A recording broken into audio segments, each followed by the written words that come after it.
महाराष्ट्र शासनाने काढलेल्या दिनांक 24 जून 2024च्या शासन निर्णयाची त्वरित अंमलबजावणी करून ओरिएंटेशन कोर्स आणि रिफ्रेशर कोर्स बाधित प्राध्यापकांना देय दिनांकापासून पदोन्नती देण्यात यावी अशा मागणीचे निवेदन उत्तर महाराष्ट्र विद्यापीठ व महाविद्यालयीन मागासवर्गीय प्राध्यापक संघटनेच्या वतीने कवयित्री बहिणाबाई चौधरी उत्तर महाराष्ट्र विद्यापीठाचे प्रकुलगुरू प्रोफेसर एस.टी. इंगळे यांना देण्यात आले। यावेळी संघटनेचे अध्यक्ष प्राध्यापक जयवंत मगर, केंद्रीय सचिव doctor Anil Hiwale, doctor Manoj Nikalje, doctor Ratna Jawras, doctor Geeta Patil, doctor Rupali Taide, doctor Vaishali Sansare, doctor Ashokrao चित्ते उपस्थित होते। नुकताच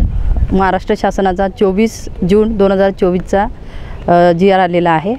यामध्ये पहिल्या टप्प्यासाठी म्हणजे 6 मधून 7 मध्ये जाण्यासाठी आणि 7 मधून 8 मध्ये जाण्यासाठीच्या 2 स्टेज दिलेल्या आहेत, जिथे प्राध्यापकांची पदोन्नती होणार आहे। पण हा जो GR होता आधीचा की ज्या तारखेला तुमचं ओरिएंटेशन आणि रिफ्रेशर होईल त्या दिनांकानुसार तुमची पदोन्नती धरण्यात येईल, परंतु हा जो GR होता आधीचा महाराष्ट्र शासनाचा तो प्राध्यापकांच्या पदोन्नतीला सर्वात अडसर मार्ग होता आणि आत्ताचा जो GR आलेला आहे त्यामध्ये सर्व प्राध्यापकांचा जो पद उन्नतीचा मार्ग आहे तो मोकळा होईल आणि लवकरात लवकर हा मार्ग कुलगुरूंनी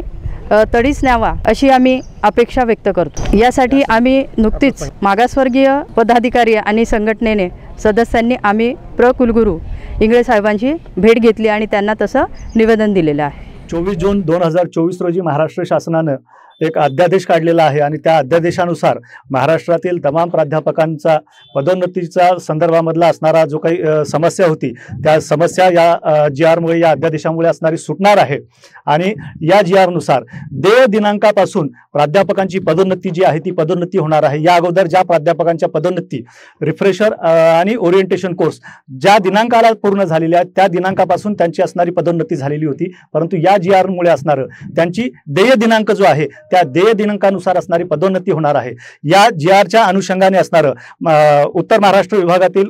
मागासवर्गीय प्राध्यापक संघटना आणि त्याचे सभासद पदाधिकारी जे काही आहेत आम्ही विद्यापीठाचे प्रकुलगुरू इंगळे सर यांची भेट घेतलेली आहे आणि त्यांना या संदर्भामध्ये असणारं विनंती केलेली आहे की त्यांनी या पूर्ण उत्तर महाराष्ट्र विद्यापीठ क्षेत्रातले असणाऱ्या सर्व महाविद्यालयातल्या जे काही पीडित प्राध्यापक आहेत की ज्यांची पदोन्नती लांबलेली आहे त्यांचा एकत्रितरित्या असणारा कॅम्प घ्यावा आणि सगळ्यांना ते सोयीचं जाईल या पद्धतीने असणारे सहसंचालक कार्यालयासोबत समन्वय ठेवून प्राध्यापकांचा असणारा मार्ग जो काही आहे तो सुकर करावा आणि तो मार्ग जो काही आहे हा येणाऱ्या विधानसभेची आचारसंहिता लागण्याच्या अगोदर या प्राध्यापकांना पदोन्नतीचा लाभ मिळवून द्यावा अशा पद्धतीची विनंती जी काही आहे ती मागासवर्गीय प्राध्यापक संघटनेच्या वतीने असणारी प्रकुलगुरूंना करण्यात आलेली आहे आणि त्या संदर्भामध्ये प्रकुलगुरूंनी सुद्धा असणारं त्यांची सकारात्मक भूमिका जी आहे ती सकारात्मक भूमिका त्या ठिकाणी व्यक्त केलेली आहे। धन्यवाद।